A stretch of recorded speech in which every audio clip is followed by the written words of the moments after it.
Dear students of 8th class, I hope you all are well at home. Today we will do question number 9, 10, 11 and 12 of exercise 3.3 in this video. So let's begin. Question number 9. In the above figure, both RISK and CLUE are parallelograms. Find the value of x. ये कह रहा है भाई इस figure के अंदर RISK CLUE ये क्या है, पैरेललोग्राम्स है और हमें x की वैल्यू को निकालना है। तो सबसे पहले बच्चों angle K plus angle R equal to 180 degree. क्यों? क्योंकि ये क्या है, एडजेसेंट एंगल्स हैं पैरेललोग्राम के और उनका सम कितना होता है 180 डिग्री, यानी वो होते हैं सप्लीमेंट। तो adjacent angles of a parallelogram are supplementary. जब यहाँ पर हमने के की वैल्यू रखी तो 120 degree plus angle R equal to 180 degree. यहाँ से एंगल आर की वैल्यू कितनी आ जाएगी सॉल्व करने पर 60 डिग्री। अब ये जो एंगल आर है ये एंगल के एस आई के इक्वल होगा भाई, ठीक है। Angle K S I equal to angle R 60 degree. क्यों? क्योंकि पैरेललोग्राम के अपोजिट एंगल्स क्या होते हैं, इक्वल। यानी इसका अपोजिट एंगल कौन सा हमारे पास, ये वाला, ठीक है। तो ये भी कितना आ गया 60 डिग्री।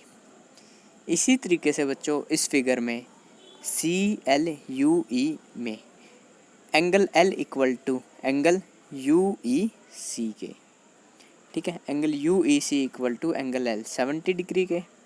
ये भी क्यों? क्योंकि ये क्या है, opposite angles of parallelogram CLUE, यानी इस पैरेललोग्राम के ऑपोजिट एंगल्स, ठीक है।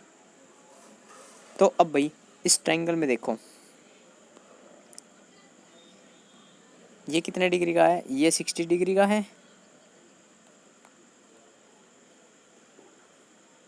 ठीक है, और ये 70 डिग्री का। हमें इसकी वैल्यू निकालनी है x की, ठीक है। हमें पता है ट्रायंगल के तीनों कोणों का जोड़ कितना होता है 180 डिग्री, ठीक है। तो यानी angle x plus 60 degree plus 70 degree equal to 180 degree. ये एंगल सम प्रॉपर्टी ट्रायंगल की। Angle x plus 130 degree equal to 180 degree, angle x equal to 50 degree. तो यहाँ से x की वैल्यू कितनी आ गई 50 डिग्री। Next question number 10.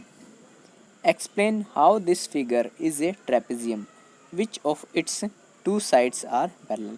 हमें बताना कि ये जो फिगर दे रखी है ये ट्रेपेजियम है, ये कैसे है, और हमें बताना है इसमें कौन सी दो साइड्स क्या हैं, पैरेलल हैं। तो हमें फिगर दी हुई है क्वाड्रिलेटरल KLMN। हमें ये बताना कि ये ट्रेपेजियम है और कौन सी दो साइड पैरेलल है। When a transversal line intersects two lines in such a way that sum of the adjacent angle on the same side of transversal is 180 degree, then the lines are parallel to each other. तो बच्चे ये कह रहा है जब कोई transversal line intersect करती है टू लाइन को इस तरीके से कि उनके एडजेसेंट एंगल्स का सम कितना हो जाए 180 डिग्री का, ठीक है, सेम। तो वो लाइन क्या होंगी, एक दूसरे के पैरेलल होगी भाई, ठीक है। अब भाई देखो जब एक ट्रांसवर्सल लाइन इंटरसेक्ट करती है दो लाइंस को, अब देखो इस लाइन ने, यानी इस लाइन ने, ये वाली जो लाइन है ML, चलो मैं वहाँ पर लिख के था, इस लाइन ने ML ने इस लाइन NM और KL को ट्रांसवर्सल लाइन ने कट किया, ठीक है। ML हमारी ट्रांसवर्सल लाइन है और ये दो लाइन ने दी हुई हमें NM और KL। हमें पता है जब ट्रांसवर्सल लाइन के एक और साइड का दोनों एंगल्स का सम 180 डिग्री हो जाता है, 100 डिग्री प्लस 80 डिग्री, ठीक है। तो यहाँ से कितना आ गया हमारे पास ये 180 डिग्री। तो NM लाइन KL के पैरेलल होगी, ठीक है। तो angle M plus angle L 100 plus 80 degree equal to 180 degree, MN parallel to LK. As the quadrilateral KLMN has one pair of parallel lines, therefore it is a trapezium. देखो भाई, क्योंकि ये जो क्वाड्रिलेटरल हमारा KLMN है, इसके पास एक ही pair है पैरेलल लाइंस का, इसलिए ये क्या है, ट्रेपेजियम। और इसमें कौन कौन सी लाइनें पैरेलल हैं, MN and LK are parallel. Next question number 11, find angle C in figure 3.33 if AB parallel to DC। ये कह रहा है हमें एंगल C की वैल्यू निकालनी है यदि AB जो है, यदि ये जो लाइन है ये इस DC के पैरेलल हो। तो बच्चों आओ इसको सोल्व करते हैं। हमें पता है angle C plus angle B equal to 180 degree. क्यों? क्योंकि angles on the same side of transversal. ठीक है, क्योंकि ये जो एंगल C है और एंगल B है ये ट्रांसवर्सल लाइन है BC के सेम साइड पर है, यानी दोनों क्या है, लेफ्ट हैंड साइड में। ये हमारी ट्रांसवर्सल लाइन है। ठीक है, ठीक है। और हमें पता है AB DC के पैरेलल है, तो इन दोनों कोणों का जोड़ कितना हो जाएगा, 180। अगर एक 120 है तो दूसरा कितने का हो गया, 60 डिग्री का। ठीक है, angle C plus 60 degree equal to 180 degree, तो angle C equal to 180 degree minus 60 degree equal to 120 degree. तो बच्चों एंगल C कितना आ जाएगा हमारे पास, 60 डिग्री।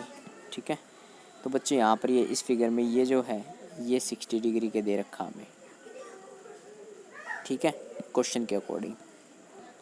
ठीक है, next question number 12, find the measure of angle P and angle S if SP parallel to RQ in figure 3.34। If you find angle R, is there more than one method to find angle P। तो बच्चों इसके एक से ज़्यादा method होंगे, लेकिन मैं आपको सिर्फ एक ही कर पाऊँगा। ठीक है, तो हमें फिगर दी हुई है एंगल PQRS। ठीक है, यहाँ पर जो ये SP है ये पैरेलल है RQ के, तो PQRS is a quadrilateral. Sum of measures of all angles is 360 degree. Since we know the measurement of angle Q, angle R and angle S, Q equal to 130 degree, R 90 degree, S 90 degree. Angle P plus 130 degree plus 90 degree plus 90 degree equal to 360 degree.